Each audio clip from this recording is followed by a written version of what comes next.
What a beautiful all-American day. Oh! I didn't see you there. Look at this day. American. You know, in the beginning of the book, Side speaks of a time when a foreigner was able to peg him as an American.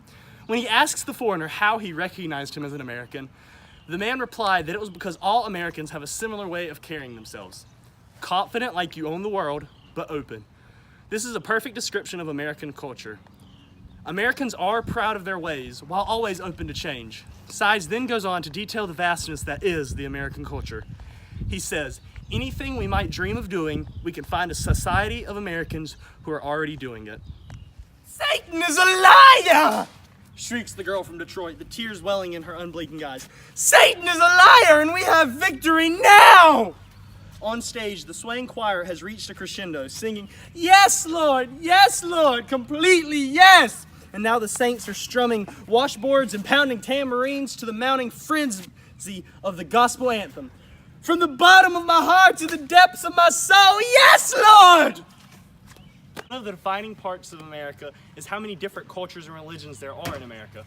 The most popular religion is Christianity. However, even within Christianity, many people worship many different ways. For example, my church is very calm and simple. Everybody just sits there and listens to the sermon. While in other churches, people get so excited they're known for fainting.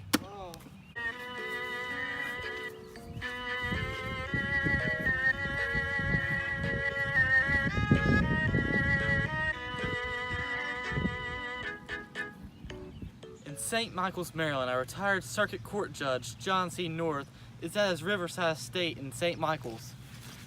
Beautiful, isn't it? It's beautiful.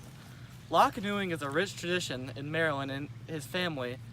Today is the eve of the first law canoe race of the season. Look at all these participants out here. It's just beautiful. This is exciting. This is so much fun. Row! Row! Row!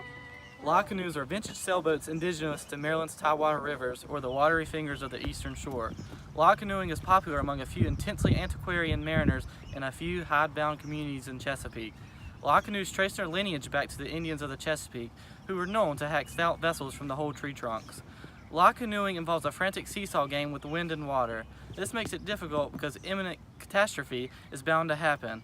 All of this excites the people that participate because when they get back to the bar, they compare blisters and battle wounds while their winner is announced.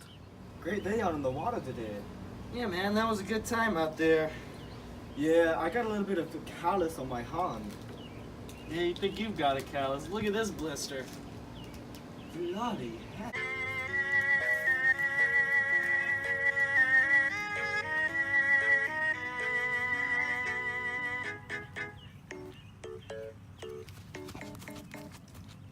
At the start of the section, Sides is walking through the American Cemetery in Manila and begins this section by bringing up all of those who fought and died in World War II. Sides describes those who died in World War II as names without bodies and bodies without names that were only known to God. The ghosts of Bataan are the veterans that come back to visit where they fought during the siege of Bataan and Corridor. During this section, Sides talks about how World War II was a tragedy and more specifically how bad the war was in the Philippines.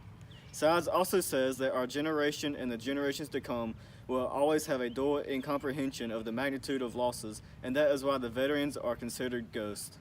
In Chattanooga, Tennessee, and the Chattanooga River and lakes around the Chattanooga River, people go down and scuba dive in places where there are no trespassing signs, fences with barbed wire on top, and they try to get what local legends have called them 200-pound catfish, try to capture them with their bare hands.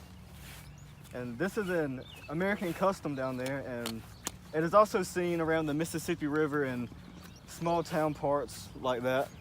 And here we have a noob just fishing.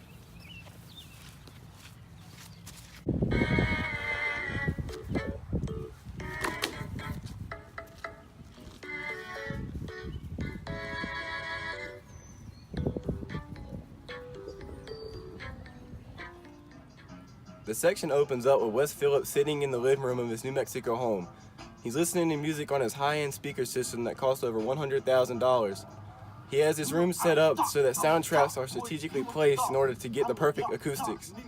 This allows him to have a sweet spot. Sitting in this sweet spot, he notices that the music doesn't sound good enough.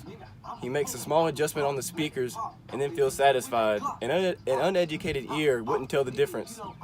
Phillips reviews speakers in a magazine called The Stereophile.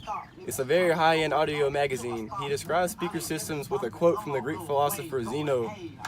He said that if you have the distance between point A and point B, then have it again and again, etc., then you would never reach point B.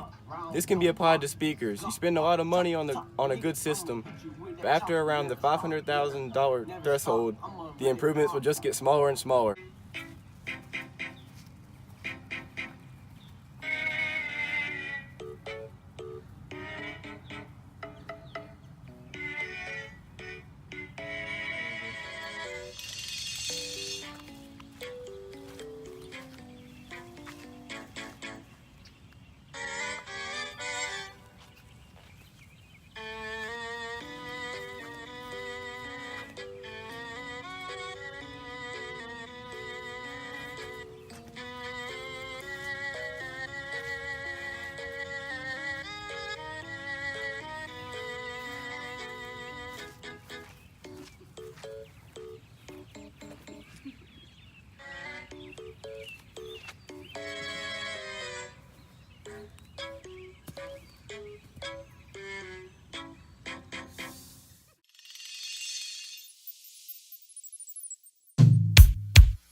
Complaciendo para todos los bailadores con esta rola que dice...